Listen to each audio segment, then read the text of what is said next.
Person. He was unmasked on last night's episode of The Masked Singer, which is Wednesday nights at 8 o'clock on Fox. It was also his birthday, and now he's joining us today. Barry Zito, hi. Happy birthday hey guys. to you. Happy birthday to you. I can't sing. Happy birthday, Barry Zito. The Rhino, you should have won the show. Happy birthday to you. Now you know why I'll never be a contestant. Congratulations, Barry Zito. Barry What's Zito, up, guys? you should have won.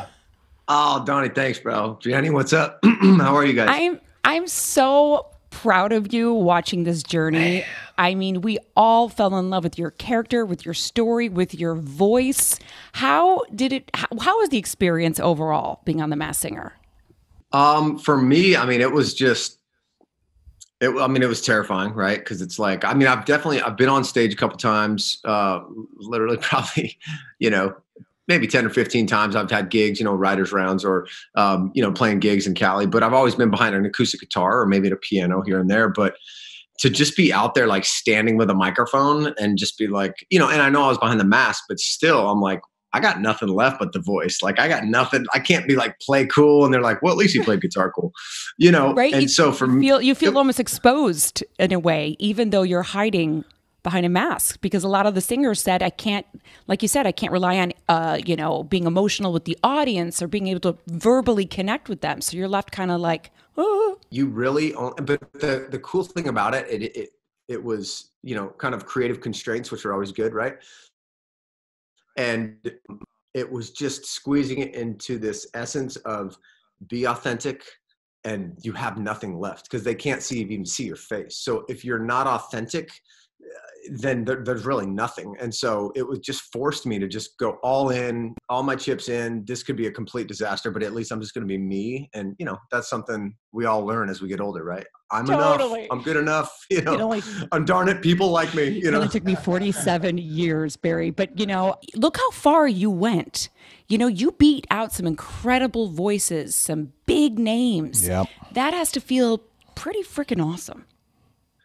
No, I was shocked. I mean, I'm just not going to be like, I want to be confident and everything, but like I went into this cause I'm a huge Antonio Brown fan, right? So I watched Antonio's performance, and I know he got eliminated like on his song. And so I was like, okay, like if I could First ever person on the show, the first week, goodbye. Right.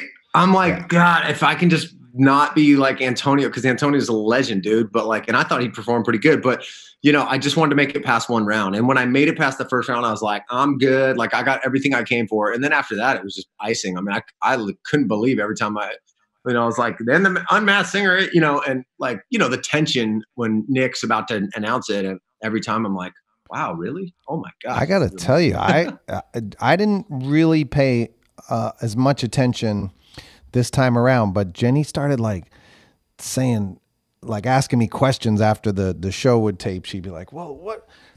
So I'm thinking about this slider, like which pitcher threw sliders? I think it's a baseball player. I'm like, what? She's like, the clue was hamburgers, sliders. No, it was a slider. Right. Yeah, I was Castle. like, right. I was like, what? I was like, I don't know what that means. And she, she started like, zeroing in on you. And yeah. then the crown. She was like, who's tall? I was like, I don't know, Randy Johnson. I was like, who's like blatantly known as a tall player? You were tall, but you weren't known as like, that wasn't all you were known for, right? And when she started zeroing in, I started paying more attention. And I got to tell you, the week that we were on after the mask, that was like the best week of before. That was like that week on like American Idol back in the days when all of a sudden everyone nailed it and you're like, who the hell could possibly pick a winner out of this?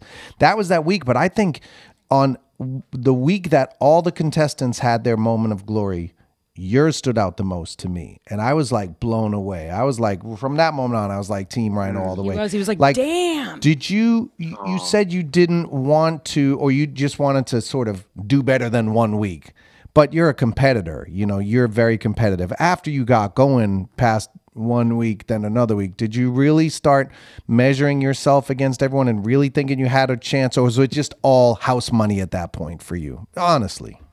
I got to be honest. And this is honest. And, I know you guys can relate because you guys have been in it, right? You guys have been in it your whole lives. And so for me, I was that guy coming out of the chute, young guns, here we go, world, look at me now.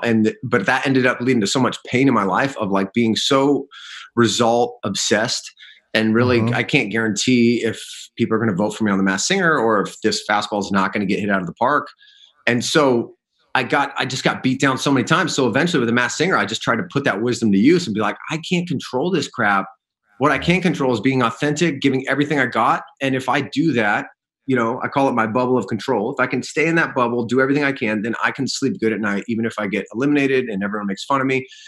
And so literally I was just like not compete. I was competing with myself and my own demons, but not competing with everybody else.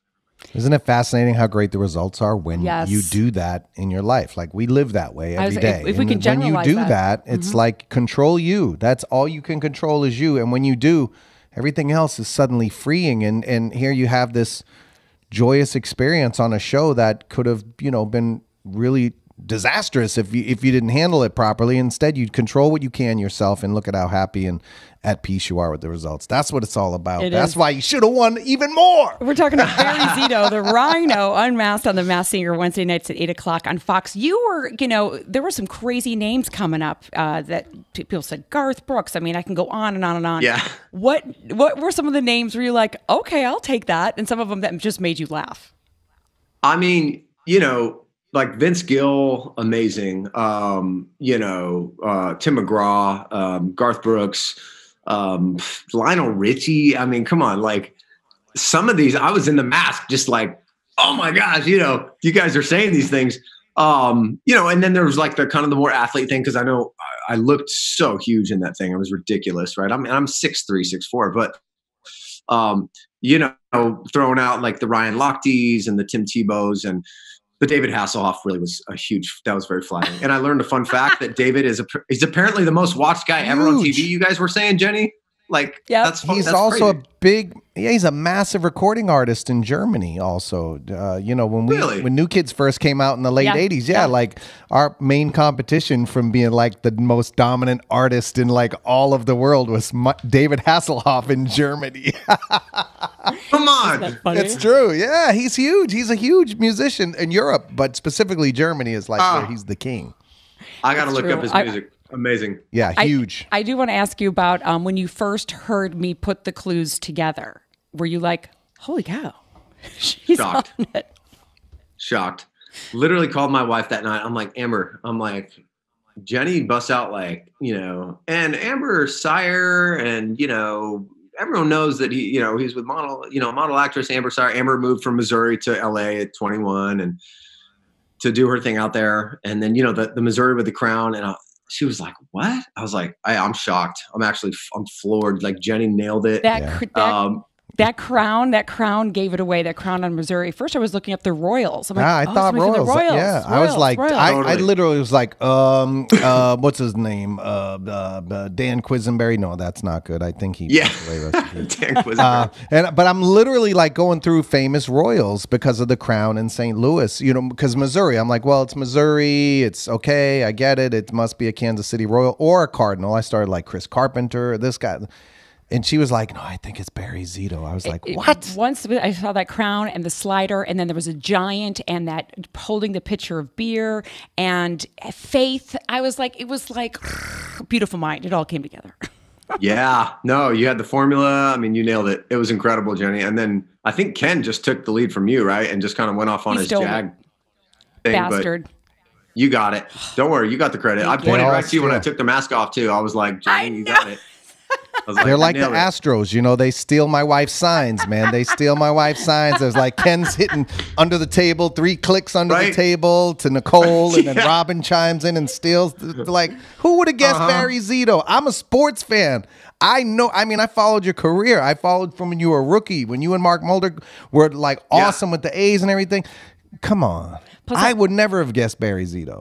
But I'm so competitive that I'm like, I literally stay up at night and be like staring at the ceiling with the clues in my head. I do want to ask you what the reaction so far is. I know you just were unmasked, but what has been the reaction from the public or from family and friends that you didn't tell? We actually, so I had a birthday, so we were doing all kind of shenanigans tonight, which was awesome. Just got the kids down, baby's feet. And so I don't know the public reaction, but I know a lot of my friends are like, dude, you were lying. I knew it.